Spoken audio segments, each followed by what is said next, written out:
Pursuant to the provisions of Standing Order 41-4 of the National Assembly Standing Orders relating to messages from the Senate, I wish to report to the House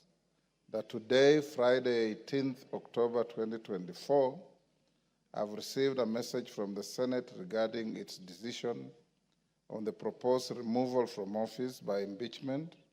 of His Excellency Dp Gachagua, EGH, as Deputy President of the Republic of Kenya.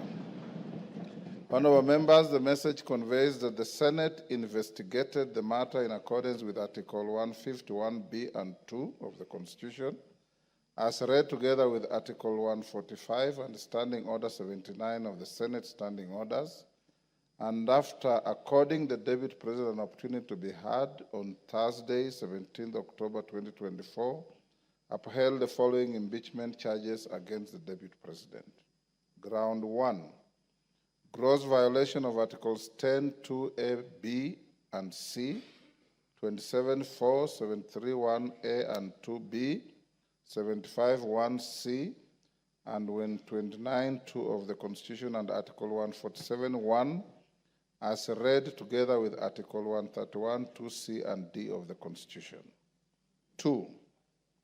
Ground 4, gross violation of Article 161 of the Constitution on the institutional and decisional independence of judges. Ground 5, gross violation of Article 31 and 148(5)(a) of the Constitution on the fidelity to the oath of office and allegiance. Ground 6,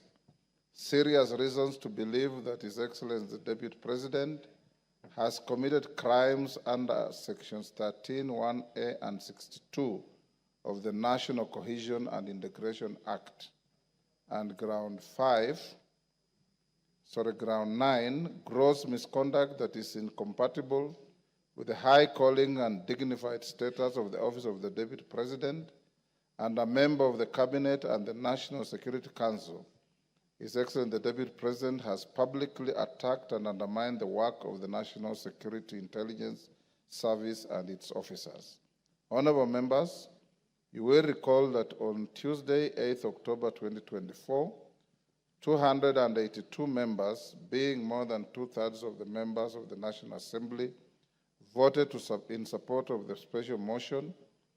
for the proposed removal from office by impeachment of His Excellency Dp Gachagua, EGH, the Deputy President of the Republic of Kenya, on 11 grounds. The upholding by the Senate of 5 impeachment charges